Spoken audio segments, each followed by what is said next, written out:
తెలంగాణ రాజకీయాలు రణక్షేత్రాన్ని తలపిస్తున్నాయి. కేంద్ర రాష్ట్రాల్లోని అధికార పార్టీలు నువ్వెంత అంటే నువ్వెంత అనుకుంటున్నాయి.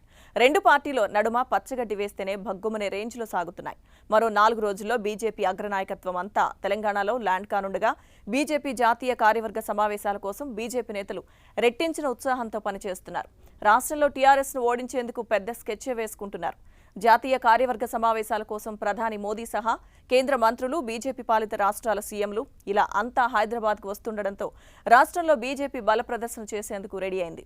టీఆర్ఎస్ టార్గెట్గా విమర్శనాస్త్రాలు సంధిస్తోంది. తెలంగాణలో ఎలాగైనా పాగా వేయాలని పట్టుదలతో ఉన్న బీజేపీ అందుకు తగ్గట్టుగా వ్యూహాలను రచిస్తోంది. ఇప్పటికే తెలంగాణ రాజకీయాల్లో ఎన్నడూ లేని విధంగా దూకుడు ప్రదర్శిస్తున్న కమలనాథులు హైదరాబాద్ బీజేపీ ఆఫీస్ ముందు ఏర్పాటు చేసిన సాలుదొర సెలవుదొర అంటూ ఏర్పాటు చేసిన ఓ ఎల్ఈడి బోర్డు ఏర్పాటు చేశారు. ఇక దాంతో పాటుగా కేసీఆర్ ప్రభుత్వానికి కౌంట్ డౌన్ మొదలైందంటూ పెట్టారు. ఇప్పుడు ఈ బోర్డే రెండు పార్టీల మధ్య పొలిటికల్ రగడకు కారణమైంది. దీంతో టీఆర్ఎస్ నేతలు ఆగ్రహం వ్యక్తం చేస్తున్నారు. బీజేపీ నేతల తీరుపై టీఆర్ఎస్ ఎమ్మెల్యే ప్రభుత్వ విప్ బాల్క సుమన్ తీవ్ర స్థాయిలో మండిపడ్డారు. సాలుదొర సెలవుదొర బోర్డును తీసేయాలని డిమాండ్ చేశారు. లేదంటే ప్రధాని మోదీ బోర్డులు రాష్ట్ర వ్యాప్తంగా పెట్టి చెప్పుల దండ వేస్తామని వార్నింగ్ ఇచ్చారు. కేసీఆర్ సర్కార్కి కౌంట్ డౌన్ మొదలైందని, కేసీఆర్ చర్యలకు విసిగిపోయే సాలుదొర సెలవుదొర బోర్డు ఏర్పాటు చేశామంటున్నారు బండి సంజయ్. టీఆర్ఎస్ నేతల వ్యాఖ్యలపై స్పందించిన బండి సంజయ్ పాస్పోర్ట్ బ్రోకర్ ఎవరు, దుబాయ్ బ్రోకర్ ఎవరని ప్రశ్నించారు. ఇక తాము పెట్టిన సాలుదొర సెలవుదొర బాగా ట్రెండ్ అవుతుందన్నారు. రాష్ట్రంలో టీఆర్ఎస్ను గద్దె దించేంత వరకు ఊరుకునేది లేదని తేల్చి చెబుతున్నారు.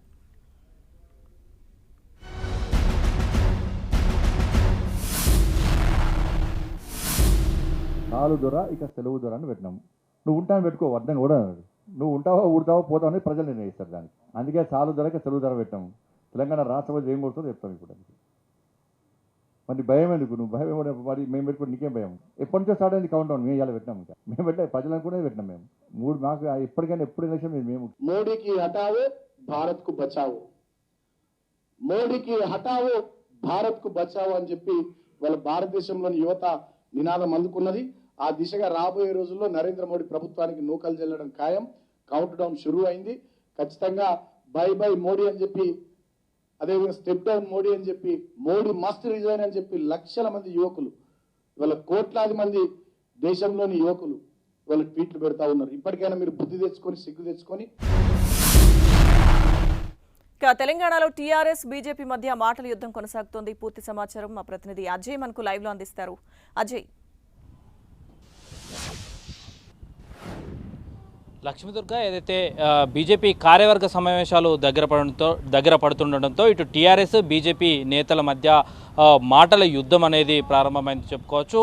విమర్శలు ప్రతి విమర్శలతో కూడా రాజకీయాలను వేడెక్కిస్తున్నటువంటి పరిస్థితి మనం చూసుకోవచ్చు. అయితే టీఆర్ఎస్ నేతలు చూసుకున్నట్లయితే ఏ ముఖం పెట్టుకొని బీజేపీ నేతలు కార్యవర్గ సమావేశాలకు వస్తారు, ఎందుకు వస్తున్నారు, ముందుగా తెలంగాణకు ఏం చేశారో చెప్పాలంటూ కూడా ప్రశ్నిస్తున్నటువంటి పరిస్థితి మనం చూసుకోవచ్చు. అయితే అదేవిధంగా బీజేపీ నేతలు కూడా అందే విధంగా కౌంటర్లు ఇస్తున్నటువంటి పరిస్థితి మనం చూసుకోవచ్చు.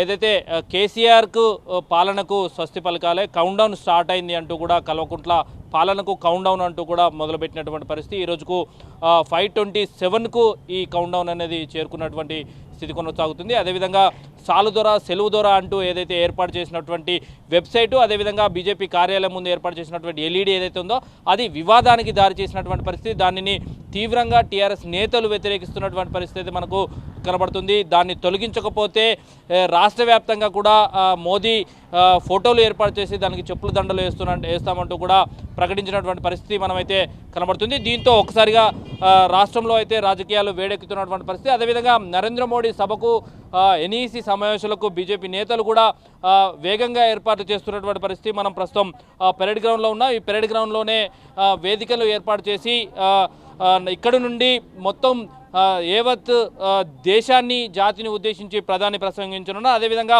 తెలంగాణ పట్ల తమ యొక్క ప్రాముఖ్యత ఏంది, తమ యొక్క విధానం ఏంటి కూడా ప్రకటించబోతున్నట్టు బీజేపీ రాష్ట్ర అధ్యక్షుడు బండి సంజయ్ చెప్పినటువంటి పరిస్థితి. ఇదే వేదికలో మొత్తం ఈ సభా ప్రాంగణంలో మొత్తం 5 వేదికలను ఏర్పాటు చేయనున్నట్టుగా బీజేపీ నేతలు కొంత సమాచారం అందిస్తున్నటువంటి పరిస్థితి. ప్రధాన వేదిక ప్రధాని నరేంద్ర మోదీ ఉండగా మరొక 4 వేదికల మీద కళాకారులు, అదేవిధంగా కేంద్ర మంత్రులు, ముఖ్యమంత్రులు, ఉప ముఖ్యమంత్రులు, అదేవిధంగా రాష్ట్ర జాతీయ ప్రధానికారులకు వేర్వేరుగా వేదికలు ఏర్పాటు చేయనున్నారు. అయితే ఈ ఒకవైపు ఎన్ఈసి సమావేశాలకు అదేవిధంగా ఈ నరేంద్ర మోడీ సభకు సమయం దగ్గర పడుతున్న కొద్దీ పార్టీల నేతల మధ్య మాటల వివాదం పెరుగుతున్నటువంటి పరిస్థితి. అదేవిధంగా ఇటు ఎన్ఈసి సమావేశాలు ఉన్న నేపథ్యంలో నరేంద్ర మోదీ సమావేశాలు సభ ఉన్న నేపథ్యంలో నగరం వ్యాప్తంగా కూడా కాషాయమయం చేసేందుకు బీజేపీ నేతలు ఆలోచిస్తున్న క్రమంలో ముందుగానే దానికి సంబంధించినటువంటి ఫ్లెక్సీలను హోల్డింగ్లను టీఆర్ఎస్ నేతలు బుక్ చేసుకుని బ్లాక్ చేశారంటూ కూడా ఒక కమల్నాథులు ఆరోపిస్తున్నటువంటి పరిస్థితి. ఇది మరో వివాదంగా దారితీసే అవకాశం అయితే లేకపోలేదు. ఎందుకంటే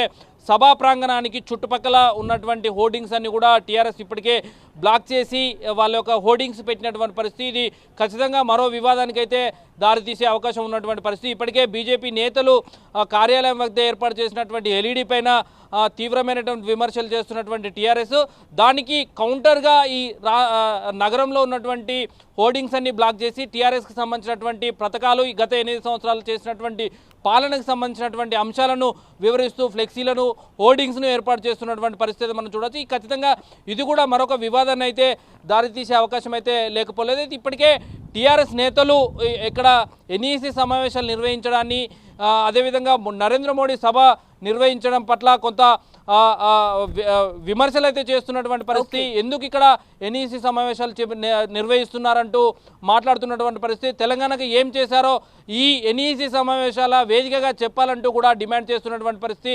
దానికి అనుగుణంగానే ఖచ్చితంగా మేము ఇప్పటికే 3 సార్లు తెలంగాణకు ఏం చేశారో మా నేతలు ప్రకటించారు. మరోసారి ఖచ్చితంగా తెలంగాణ పట్ల మా విధానం ఏంటిదో కూడా మేము ప్రకటిస్తాం ఈ వేదిక ద్వారా అంటూ కూడా బీజేపీ రాష్ట్ర అధ్యక్షుడు బండి సంజయ్ అయితే చెప్తున్నటువంటి పరిస్థితి. అయితే మరింత దగ్గరికి వస్తున్న కొద్దీ ఇంకా రాజకీయాలు తెలంగాణలో వేడెక్కే అవకాశం అయితే లేకపోలేదు. ఇవి ఎంతవరకు దారితీస్తాయి, మాటల వేడి మాటల దాడి ఎంతవరకు వెళ్తుందనేది మాత్రం వేచి చూడాల్సిన అవసరం అయితే ఉంది లక్ష్మీదుర్గ. ఖచ్చితంగా ఇది ఒక రాజకీయాల్లో తెలంగాణ రాజకీయాల్లో నెక్స్ట్ లెవెల్కి అయితే తీసుకెళ్లే అవకాశం ఉంటుంది. ఎందుకంటే 1.5 ఏళ్ల ముందే కౌంట్డౌన్ ప్రారంభించినటువంటి బీజేపీ ఎలక్షన్స్ మూడ్లోకి రాష్ట్రాన్ని తీసుకెళ్తున్నటువంటి పరిస్థితి కనబడుతుంది. అదేవిధంగా ఎప్పుడు ఎన్నికలు వచ్చినా ఎదుర్కొనేందుకు సిద్ధంగా ఉన్నాం అంటూనే కౌంట్డౌన్ స్టార్ట్ చేసినటువంటి పరిస్థితి. ఎన్నికలు ఏ క్షణమైనా ముందస్తుకు వెళ్ళే అవకాశం ఉన్నటువంటి నేపథ్యంలో అదేవిధంగా కూడా బీజేపీ తనకు సంబంధించినటువంటి రాజకీయ వ్యూహరచన అయితే చేస్తూ ఇక్కడ ఎన్ఈసి సమావేశాలు పెట్టి తమ క్యాడర్ కంతా ఒక థ్యాంక్ యూ.